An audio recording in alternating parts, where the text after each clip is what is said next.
N'hésitez pas à vous mettre, il reste des places devant. Ça c'est, à mon avis, la salle est mieux si vous n'hésitez pas à vous rapprocher un peu, en gardant les distances, etc. Ouais, vas-y.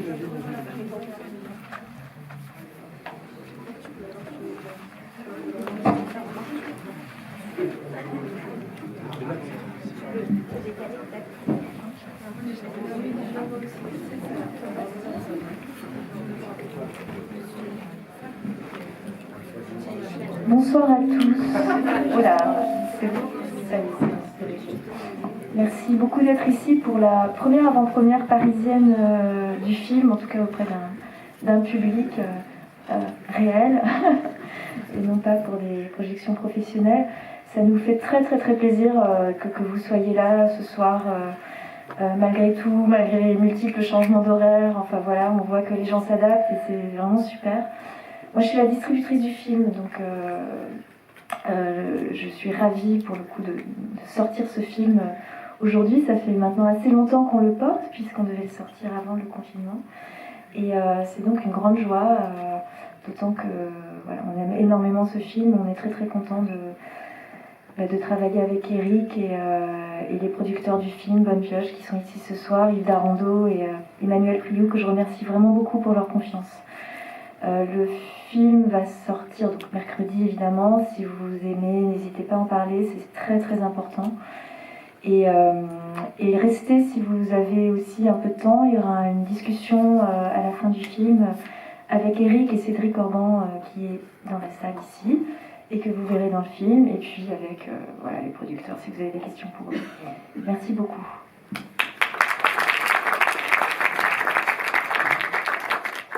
Merci d'être là. C'est vrai que 18h, il va falloir qu'on change nos habitudes. Donc on est en train de créer une nouvelle mode. Merci de nous accompagner à faire ça. L'histoire de ce film ressemble un peu à l'histoire de sa sortie. C'est-à-dire que ça n'arrête pas de rebondir. On a été confinés, on a reculé. Après, on s'est reposé toutes les questions. Vous imaginez bien, mercredi dernier, avec le couvre-feu. Et puis finalement, on a décidé de ne rien changer, de continuer à faire comme ça. Voilà, on sera là pour en parler. On va vite lancer la projection pour avoir le temps de se parler avant de vite rentrer chez soi. Donc il y aura aussi Emmanuel Priou de Bonne Pioche qui sera avec nous pour échanger avec vous, Cédric Orban, donc le président d'Ascoval, et puis moi-même. Voilà, j'en dis pas plus et on échange tout à l'heure. Bonne projection.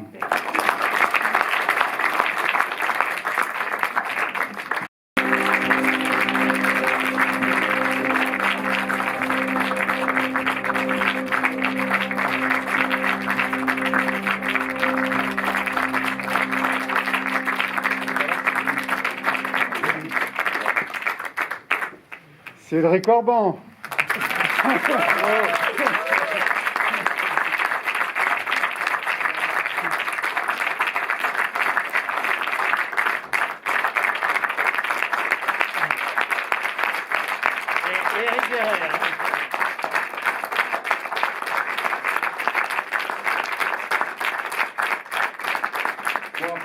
Pressez-vous, on a que 35 minutes.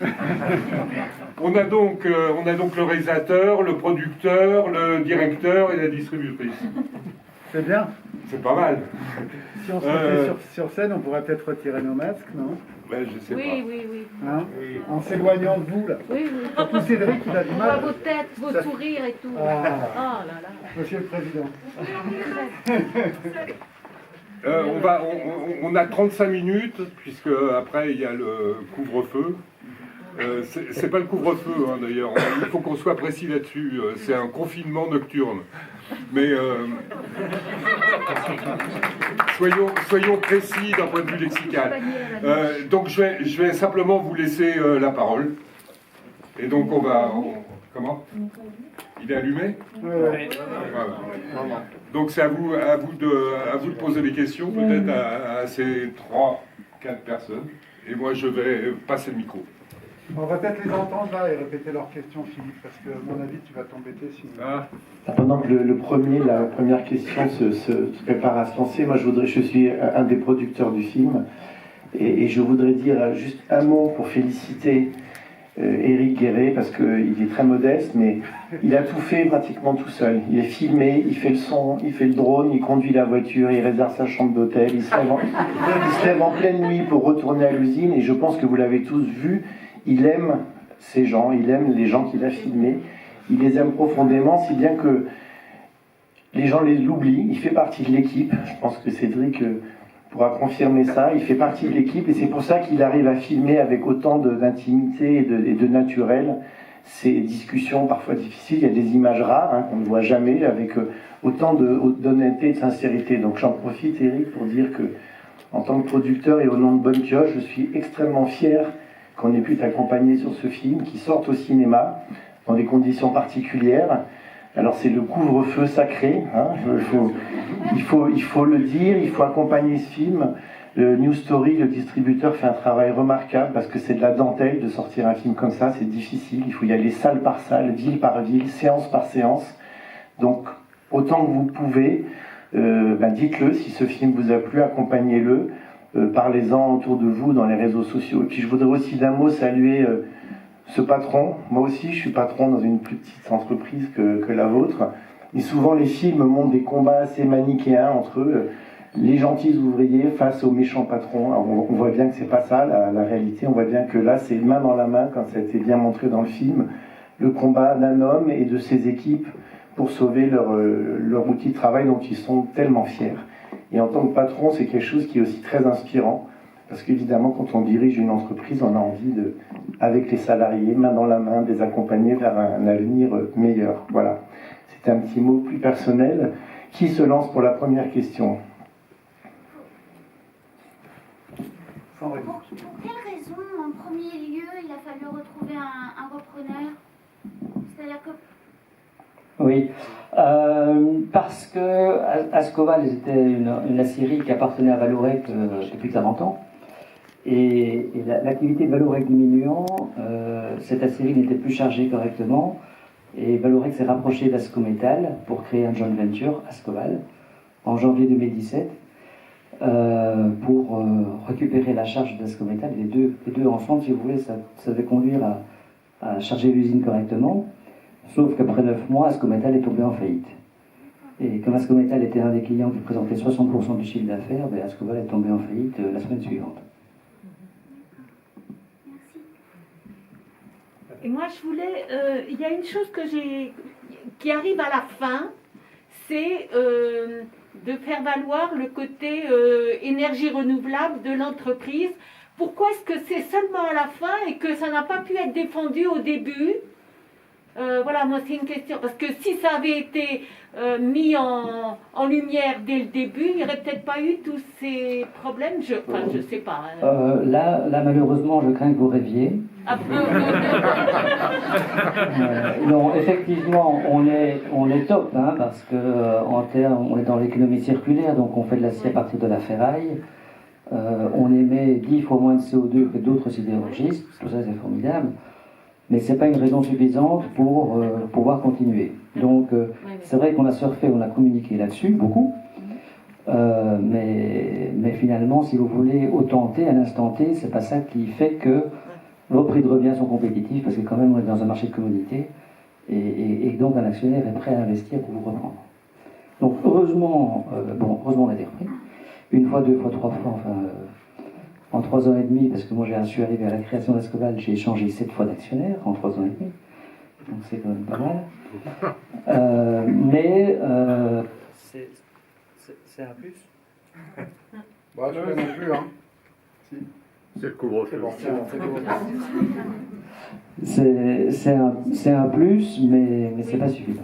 Mais pour le futur, je crois que ça va être davantage un plus qui sera valorisé. Ça c'est sûr. Je vais rajouter un petit truc là-dessus. C'est parce que en fait, le monde est en train de changer, mais pas assez vite. Ça, c'était il y a 2 ans.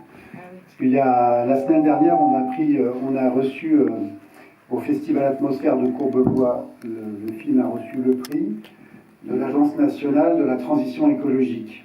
C'est quand même pas rien. C'est-à-dire que c'est l'industrie lourde, ça s'appelle l'ADEME, qui a le grand prix de l'ADEME. Donc, c'est une agence qui dépend du ministère de l'Environnement, qui a pour le coup couronné Ascoval et un peu décrété que c'était aujourd'hui le modèle type de l'entreprise éco-responsable en France. Donc, ce qui n'était pas vrai il y a 2 ans va devenir, c'est insupportable, va devenir vrai demain. Plus près de ta bouche. Là C'est beaucoup mieux. Donc je pense qu'en fait, c'est vrai que ce n'était pas dans les discussions il y a 2 ans, mais avec l'augmentation du prix carbone, et puis surtout l'augmentation du niveau d'exigence au niveau de l'industrie, je pense qu'au contraire, Ascoval aujourd'hui est le prototype même de l'industrie de demain, quoi. Quand je pense que certains, dans les longs couloirs de Bercy, ont failli vous tuer. Je crois qu'on a vu aussi avec la crise sanitaire que cette industrie, les masques, les médicaments, etc., on avait besoin que ce soit chez nous, que ce ne soit pas ailleurs, quitte à ce que ça soit un peu plus cher, parce qu'on voit bien qu'en cas de crise sérieuse, on a besoin du retour de cette industrie. On va rester avec un micro. Vous avez des micros chinois, je pense. Il y a une question là-bas, je crois.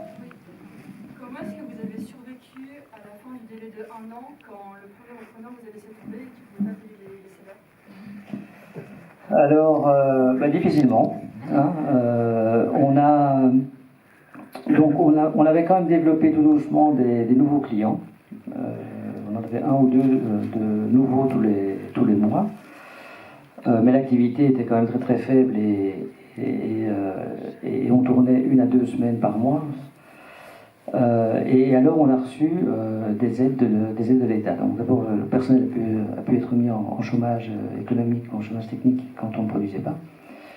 Et il y a eu quand même un package financier qui était apporté par l'État, la région, la métropole, qui nous a permis de payer les salaires et payer les frais fixes quand l'activité était basse, et aussi surtout de financer un investissement important qu'on vient de réaliser au mois d'août, il y a quelques mois, et qui nous permet d'élargir très largement notre offre, et puis maintenant qui nous permet de livrer d'autres usines, et ce qui permet que l'activité revient à des niveaux tout à fait normaux à la fin de cette année-ci.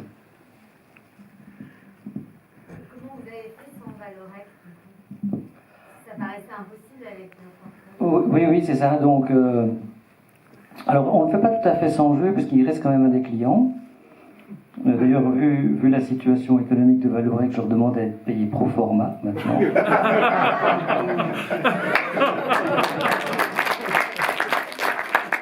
C'est le poster qui a gagné. Ceux qui m'ont dit qu'ils me refusaient, j'ai dit aucun problème, du coup je ne vous livre pas. Donc, vendredi, ils ont accepté.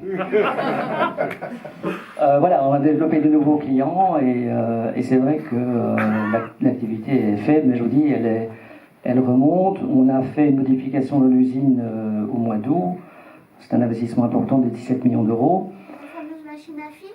C'est une machine qui permet de faire non seulement des produits ronds comme ce que l'on faisait avant pour faire des tubes, mais qui permet de faire aussi des produits carrés et rectangulaires de plus grande section, qui nous permettent d'alimenter l'usine d'Ayange en Moselle, qui a été reprise par Liberty en même temps que nous au mois de juillet, et pour faire des rails pour la SNCF. Alors c'est un double challenge parce que d'une part, des rails fabriqués à partir d'acier électrique comme la nôtre, c'est Marcel dans la salle, c'est unique en Europe. Des rails aussi longs, parce que les rails TGV c'est 108 mètres de long, je crois que c'est unique au monde.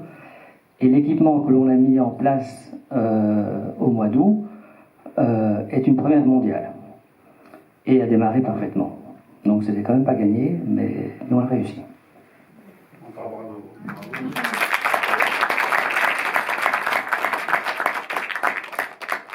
Il y a plein de mains qui se lèvent. Je sais pas. Isabelle. Ah, pardon. Plus qu'une question, c'est une remarque. Comme on parle d'industrie du futur, je trouve que le film pose aussi le sujet du rôle des syndicats. Parce que les syndicats ont joué un rôle énorme dans la réussite du projet. Et on voit comment dans ce film ils sont force de proposition. Et ça peut aussi peut-être éveiller d'autres réflexions dans d'autres milieux industriels où justement les syndicats aujourd'hui ne seraient plus ce qui sont parfois des empêcheurs de tourner en rond, mais au contraire des forces de proposition pour trouver des solutions, flexibilité, notamment autour du temps de travail. Oui, oui, c'était un. Voilà, c'est quelque chose qu'on a mené tous ensemble. Alors, effectivement, comme mon voisin de gauche vous a remarqué, ce qui est étonnant, c'est que c'est pas les gentils syndicats contre la mauvaise direction. Là, j'entends, c'est plutôt le contraire qui est dit. En fait, tout le monde a tout à fait travaillé dans le même sens. Et effectivement, enfin voilà, il y a. Donc, on le dit dans le film, hein, on voit, quand moi je suis arrivé, ils pensaient tous que j'allais faire un plan social. J'ai dit non, on ne fait pas de plan social, par contre la différence c'est qu'on va tous travailler, ça oui. Et on a besoin de l'intelligence de tout le monde, de l'intelligence collective, et il faut s'améliorer sur les coûts. Il y a environ 60% du personnel qui a participé directement à des groupes de travail. Il y avait 20 groupes, il y en a toujours d'ailleurs environ une vingtaine qui tournent pour réduire les coûts. Et grâce à ça, quand on a hérité de la situation de Vallourec, que les prix de revient étaient absolument au plafond, j'avais jamais vu une usine aussi mal gérée. Donc on a réduit les coûts de 40% en 6 mois. 6 mois. Ce qui est aussi quand même assez rare. Hein. Et ça, c'est grâce au personnel. Sans diminuer le salaire. Non, sans diminuer le salaire et sans diminuer le personnel. Et en fait, il n'y avait aucun sens de faire un plan social parce que la pyramide des âges faisait que de toute façon, il y avait une attrition naturelle. Et donc aujourd'hui, quand on est arrivé en janvier 2017, il y avait 330 personnes. Aujourd'hui, on est 260. Pour être tout à fait benchmark et vraiment parmi les meilleurs en termes d'organisation, il faudrait 250. Ce qu'on sera d'ici 6 mois environ, avec les départs naturels, et puis il y a des embauches qui sont en cours. Et avec le développement de l'activité, on va engager une trentaine de personnes théoriquement d'ici 1 an, si tout va bien. Merci beaucoup pour votre film. Alors moi, ce que j'ai particulièrement apprécié, c'est qu'on voit beaucoup en fait dans ce film, dans ce documentaire, que finalement le travail, c'est aussi la question, vous savez, de la reconnaissance, d'être avec les mêmes personnes pendant des années, ce qu'on a tendance quand même à oublier parfois avec les débats sur le chômage, etc. en ce moment. On le voit pendant tout le film, effectivement, avec cette question de la grande famille dans cette usine. J'avais une question à propos de ça. Est-ce que la personne qui est partie à un moment en expliquant bien qu'il ne pouvait pas se permettre d'attendre qu'il y ait une solution concrète, est-ce que vous avez des nouvelles de cette personne, justement? Est-ce qu'il y a d'autres personnes qui sont parties? Johan. Alors, il y a... L'espérance. Voilà. Il y en a quand même une quinzaine qui ont quitté. Il y en a plusieurs qui nous ont demandé de revenir, et dans la moitié des cas, on les réembauchait. Oui. Alors, effectivement, et puis je passerai la parole à Eric, mais c'est vrai que, mais ça c'est un point de vue personnel, mais c'est parce que je suis dedans, mais si vous voulez, ce qui favorise cette cohésion, c'est quand même quand on est dans une activité industrielle où on voit ce qu'on fait. Il y a un vrai produit. En plus, vous savez, une aciérie, c'est fabuleux. Hein. Travailler l'acier, c'est extraordinaire. Ce sont des métiers du feu. Je crois que ça nous renvoie à nos racines profondes, mais c'est extrêmement attachant. Enfin, c'est passionnant. Donc ça, évidemment, ça aide un petit peu à... Voilà, c'est peut-être plus facile d'avoir une cohésion que si on était chez McDo, quoi. Ouais. Moi, quand je suis arrivé chez Ascoval, je ne savais pas qu'il allait se passer tout ça. Et donc, je me suis dit, s'il ne se passe rien, qu'est-ce que je vais faire comme film? Et donc, j'ai tourné un premier film que j'ai jamais monté. C'est que finalement, j'ai interrogé tous les salariés, enfin beaucoup de salariés, sur le sens de leur métier. Qu'est-ce que c'est que d'avoir un métier? Qu'est-ce que c'est que d'être aciériste?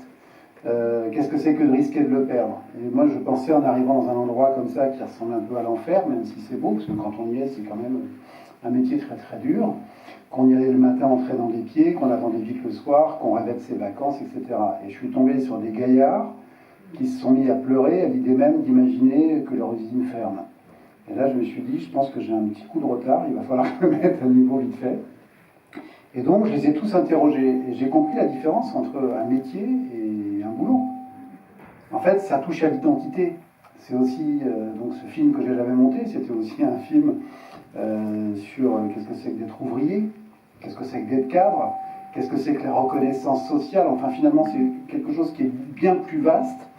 Et quand on gère, comme aujourd'hui, pour certains, les entreprises, les fermetures, les ouvertures, on pense que, comme notre président nous l'a encore dit, on peut fermer et puis mettre les gens sur une plateforme Amazon. Comme le dit Nassim, je suis allé au marché de l'emploi, manutentionnaire, ça fait pas rêver, quoi. On ne peut pas, on ne gère pas les gens comme ça. Quand on ferme une entreprise, non seulement le savoir-faire part, mais surtout l'identité professionnelle part. Et ça fait partie du terroir, ça fait partie aussi de ce qui constitue une nation. On en a perdu beaucoup. Heureusement, là, ils l'ont gardé. Mais ça explique pourquoi les gens sont capables de faire des métiers aussi difficiles, avec autant de professionnalisme. Et on a fondamentalement besoin d'eux, et justement de les laisser dans ce qu'ils font de leur identité. Ça fait aussi l'identité des territoires, d'ailleurs. Il y avait une question là. Oui, enfin, vous avez répondu à la question Ah, en bah, même temps. j'ai répondu. Quand vous êtes arrivé, vous ne pouviez pas imaginer un scénario pareil. Non.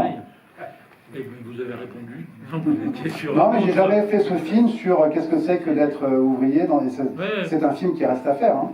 Alors, ce qui est très, enfin, ça c'est mon avis, mais ce qui est très intéressant, c'est que vous laissez transparaître, même vous montrer, sciemment, j'imagine, quelque chose qu'on montre assez rarement dans des films qui se voudraient militants ou je sais pas quoi, qui est l'émotion. Et ça transpire pendant tout le film, et ça c'est extrêmement rare dans ce genre de cinéma. C'est le talent du réalisateur. C'est le talent Mais du je vous réalisateur. rassure tout de suite, hein, je ne suis pas militant. Non, mais ça se sent, hein, ça se sent bien. Rassurez-vous, ça se Ah, sent bien. j'ai adhéré à aucun parti, je travaille pour aucune entreprise, je ne suis pas militant. Non, mais ce ne serait pas une injure. Hein, non, mais on pourrait, mais parce que parfois on me caractérise comme ça. Et en fait, c'est vrai que je suis au service des gens que je filme, en fait, d'une idée que je filme. Alors, j'ai un petit avantage, c'est que je choisis qui je filme des gens que j'aime. Ça me permet quand même d'avoir plaisir à passer une année avec eux. Oui, mais c'est pas béat. Enfin, je veux dire, c'est pas un amour béat. Alors, Eric a quand même deux qualités qui sont assez remarquables, je trouve. La première, c'est que quand il rentre dans une salle pour filmer, d'abord, par exemple, il a fallu obtenir l'autorisation de l'administrateur délégué pour que la séance de CSE soit filmée d'avance. Il a une capacité à se faire oublier après quelques minutes qui est extraordinaire. Donc, tout le monde oubliait qu'il était là. Mais la deuxième caractéristique qu'il a, c'est qu'après qu'on ait dépassé ce stade-là, il est un des nôtres.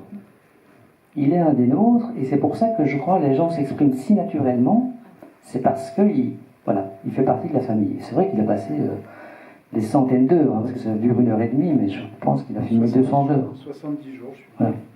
Je peux rajouter un petit mot à ce sujet, c'est qu'évidemment, vous l'avez compris, c'est un engagement, même s'il dit qu'il n'est pas militant, c'est un engagement de la part d'Éric, c'est un métier qui est valorisant aussi, qui est un beau métier, mais et c'est le producteur qui parle là, si Éric avait dû être payé au nombre d'heures qu'il a effectivement passé sur le terrain, en montage, en voiture, la nuit, le week-end, etc., on n'aurait jamais pu le financer. Donc il y a aussi cette volonté de sa part de dire quand je m'engage dans un film, je vais jusqu'au bout, et que nous on l'a suivi là-dessus dans la mesure de nos moyens. Et c'est vrai que ce n'est pas forcément le cas de tous les réalisateurs, de toutes les équipes, ce qu'on peut comprendre d'ailleurs. Ils ne peuvent pas passer 1 an, ou 2 ans pratiquement, sur un film comme ça, pour un budget forcément limité au départ. Et c'est pour ça n'a pas de prix, parce qu'avoir le temps, se donner le temps, ou accepter de prendre le temps de filmer, de se faire accepter, de se faire oublier, puis de faire partie de l'équipe, c'est rarissime. Certains réalisateurs le font ou l'ont fait. Éric fait partie de cela, mais il n'y en a vraiment pas beaucoup, ça je peux vous le garantir. Et puis un dernier mot, peut-être certains d'entre vous ont vu le très beau film de Stéphane Brisé qui s'appelle En guerre. Quand quelqu'un parlait du scénario, est-ce qu'on pouvait imaginer un scénario comme ça? Non. Même une fiction, finalement, l'imagine. Pas des scénarios aussi complexes que celui-ci. Et en plus, dans le cas de ce film, ça se termine bien. Beaucoup mieux que dans En guerre, et c'est tant mieux. Ça, on ne pouvait pas le prévoir, personne ne pouvait le prévoir. Il y a eu quand même beaucoup de coups au moral. Vous vous souvenez dans le film, quand définitivement, Éric me téléphone, je ne sais pas quel jour c'était un soir, il dit voilà, c'est fini, tout est mort, ils arrêtent l'usine, je prends ma voiture, je fonce filmer quelques images là-bas. Moi je me souviens, j'étais à Paris, j'allais dîner chez des amis, je me suis arrêté en moto, complètement déprimé. Je suis allé m'acheter une bière dans une supérette à côté. J'ai bu ma bière tout seul dans un coin de rue à côté de ma moto en me disant qu'est-ce qu'on fait. Et c'était pas, je ne m'inquiétais pas pour le film. J'étais devenu indirectement, à travers Éric et ses images, j'étais devenu complètement angoissé à l'idée que ces salariés puissent perdre leur emploi, que cette usine puisse fermer, alors même que j'y avais pas encore été et j'avais pas encore rencontré Cédric. J'avais l'impression de faire partie aussi indirectement de votre histoire et de votre famille. Donc ce sont des aventures humaines, professionnelles, humaines, et artistique tout à fait profonde et tout à fait exceptionnelle. Ils ont vu le film, les salariés? Oui, ils ont vu le film, on a fait une avant-première à Valenciennes, devant tous ceux qui ont voulu venir, ils étaient 150 et ils étaient très fiers, je crois. Très fiers. Il y avait plein de mains qui se lèvent et le temps risque d'être compté. Non, il y a encore 12 minutes. Ah, 12 minutes. Est-ce que vous dormez mieux et les hommes dorment mieux, ils vont bien? Vous allez bien? Alors, je crois que les hommes dorment mieux, et moi, je vais peut-être vous étonner, mais j'ai des témoins dans la salle, j'ai toujours très bien dormi. Monsieur Zen. Oui, j'ai compris qu'il y avait eu du côté de Bercy pas mal d'incompétences, au moins au début. Mais ce que j'ai toujours pas compris, c'est quel était l'intérêt de Valourec de vous savonner la planche comme ça. Alors là, c'est un peu plus difficile de répondre ici. Valourec est manifestement en proie à des difficultés importantes, qui sont dues à de la mauvaise gestion, hein, il faut appeler un chat un chat. Parce que les autres acteurs sur le même métier vont très bien. Bon. Donc, ils n'ont pas beaucoup d'autres alternatives que de fermer leurs différentes usines, parce qu'en fait, je crois que la seule compétence qu'ils ont, c'est celle-là.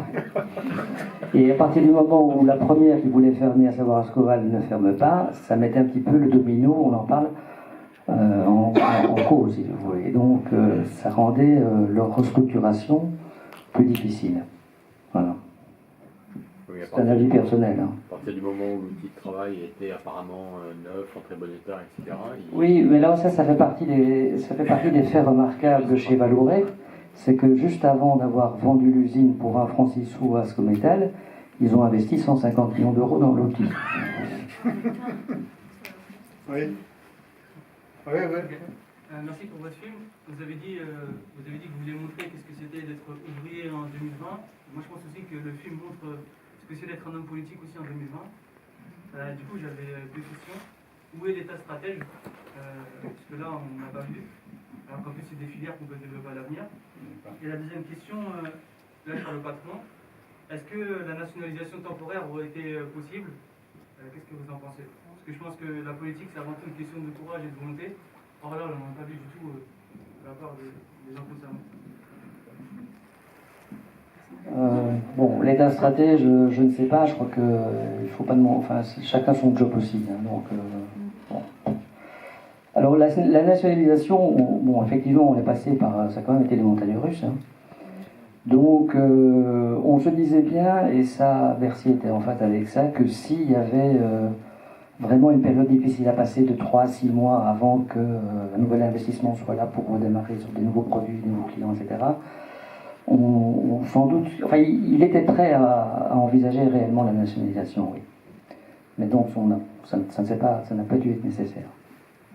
Oui, excuse-moi. Par rapport aux hommes politiques, juste petite chose. Dans un combat comme ça, dans un combat en général pour sauver une usine, si les hommes politiques n'y vont pas, ils s'en sortent pas. C'est-à-dire que là, il y a quand même une forme d'union sacrée aussi de tous les responsables politiques locaux autour de l'usine. S'il n'y a pas Xavier Bertrand, je pense que la première réunion à Bercy, elle n'existe pas, et les 1 an de sursis, ils ne sont pas là. Donc, les hommes politiques, moi je trouve que c'est toujours un peu court de dire les mettre dans le même panier, etc. Bon, je pense qu'il y a quand même des hommes politiques qui y vont. Parfois, c'est les mêmes qui ne sont pas allés la veille et qui iront peut-être pas demain. Hein. On ne sait pas de quoi l'avenir sera fait. Mais en tout cas, sur ce coup-là, s'ils n'avaient pas été là, si les sénateurs n'avaient pas été là, si la région n'avait pas été là, ça ne fonctionnait pas. Quoi. Donc c'est vrai. Oui, mais Bercy, finalement, le maire, il l'a fait. La question, c'est par rapport au long couloir de Bercy et à la haute administration, à ceux qui sont à l'intérieur de Bercy, sous l'effet du lobbying. En fait, la question, c'est celle du lobbying plus que celle des responsables politiques. Et le lobbying, il ne s'exerce pas toujours au plus haut niveau politique, il s'exerce souvent juste en dessous, c'est-à-dire sur ceux qui ne changent pas quand les ministres changent. Et là, au fond, oui.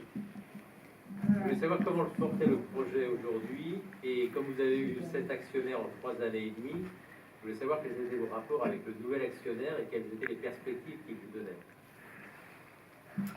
Bon, merci. Donc le nouvel actionnaire, c'est Liberty, qui a repris la société par ordonnance du tribunal le 23 juillet, officiellement le 10 septembre. qui a repris en même temps le site d'Ayange en Moselle, qui fabrique les rails. Là, le closing devrait être réalisé cette semaine-ci. Et aujourd'hui, on a développé ce nouvel équipement qui permet de faire des blooms pour les spécialistes, pour fabriquer des rails. On est en cours d'homologation par les SNCF et ça se passe très bien. Et l'activité devrait revenir à un rythme plus ou moins normal à partir de décembre-janvier et un rythme tout à fait normal à partir de mai-juin maximum. Et les relations avec le nouvel actionnaire sont assez faciles parce que c'est un groupe qui est plus finalement une holding et qui laisse les différents sites, les différentes entreprises se gérer comme elles l'entendent, elles le souhaitent. Et je veux dire, comme ça fait 3 ans et demi qu'on était habitués à ça, ça me va très bien. Alors, je voudrais quand même citer pour le documentaire qui a permis de voir. Alors, moi, je fais dans ce milieu derrière, et je vais vous dire que vous êtes un patron exceptionnel, et c'est vrai que on ne s'attend pas à ça de l'extérieur, et donc c'est vrai que le film permet de montrer ça aussi, et de voir la relation que vous avez avec les ouvriers, et évidemment de voir les ouvriers, mais de voir aussi un patron tellement investi. Et je voulais vous poser une question sur le Covid, savoir en quoi le confinement a influé, et puis là vous avez l'air de dire que c'est en bonne voie tout ça, donc comment vous faites avec les mesures barrières, le Covid, le confinement, comment vous réussissez à faire aussi bien Alors, sur la première question, je vais faire beaucoup de remarques en disant que c'est juste un job normal et puis c'est tout. Alors, sur le Covid, donc effectivement, on est rentré en confinement le 17 mars, on s'est arrêté pendant 6 semaines. Puis on a mis en place les mesures barrières. Enfin, c'est quand même pas très très facile dans une série, notamment au niveau des vestiaires. Mais bon, voilà, on a fait tout comme il fallait. On a eu, voilà, ça a été parfaitement validé par le personnel de CSE, CHSCT, etc. Donc on l'a repris, mais ce qui nous affecte le plus dans le Covid, c'est la baisse de la demande client, en fait, parce que c'est toute l'économie qui est par terre, et donc Finalement, toutes les micros. Oui, ça va. C'est la demande client qui diminue. La chance que l'on a, et ça on ne savait pas quand même quand on a décidé cet investissement il y a un peu plus d'1 an, c'est que maintenant notre premier client qui va représenter environ 60% du chiffre d'affaires, ce sont des rails de chemin de fer pour la France, la Belgique, l'Allemagne, etc. Et ça, les rails, il faut les remplacer. Et c'est même un marché qui est en croissance de 3-4% par an et qui est très régulier, si vous voulez. Donc voilà, on a déjà signé un contrat avec la SNCF qui garantit 60% du chiffre d'affaires pendant 4 ans.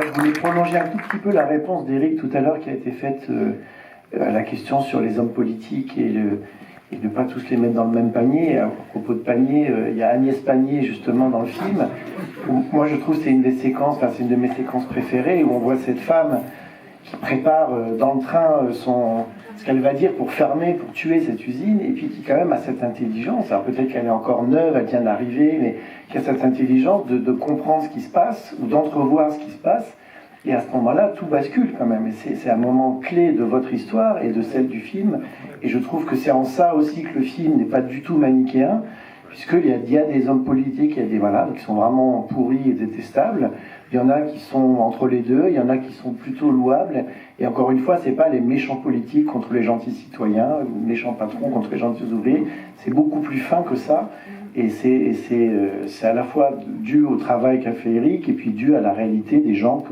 qu'il a eu à rencontrer et à mettre en valeur dans ce film. Oui, peut-être juste parce que c'est pas dans le film, mais pour cause. Parmi les grandes réunions qu'on a eues à Bercy, et notamment la première grosse réunion après la visite d'Agnès Pannier, donc on était 25 ou 30 dans la salle, vous avez vu ces énormes tables, et donc la réunion commençait à 10h, et Agnès Pannier avait demandé à me voir avant, et pendant une demi-heure, elle m'a pris dans une pièce, entre 4 yeux, et elle m'a dit « Et maintenant, monsieur Orban, qu'est-ce que vous pensez ?»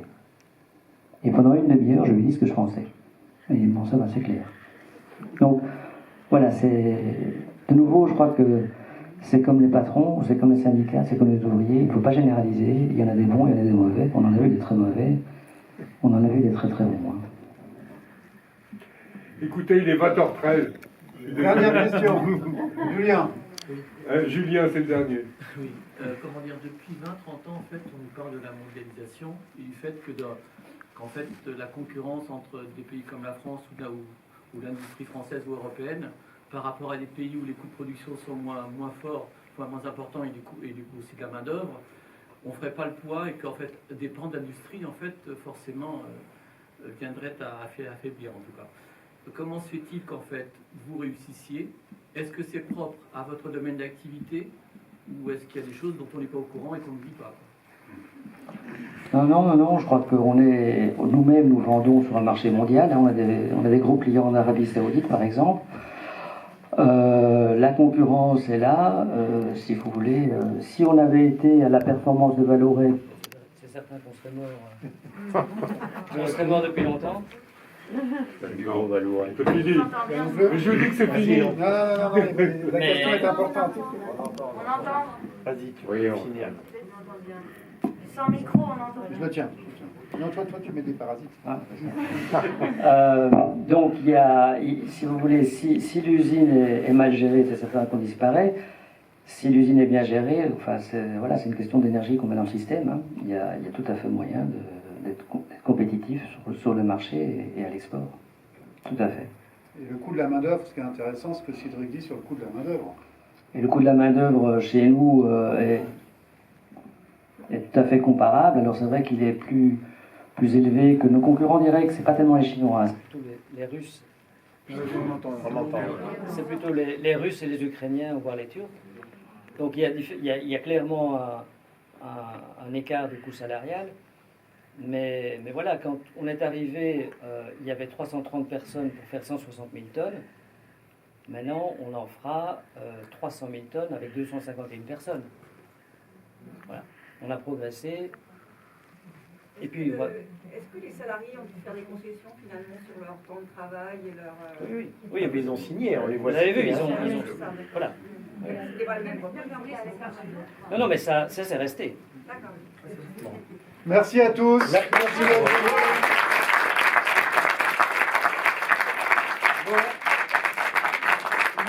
Pastor, mercredi prochain, il est programmé au MK2 Beaubourg ici et à l'espace Saint-Michel. Donc évidemment, à vous de jouer. Merci.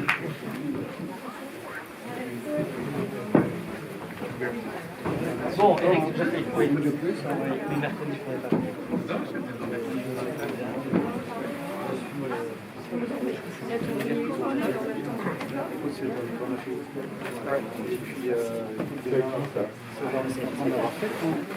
Allez, je file, parce qu'on habite assez loin. Là, t'as pas présenté.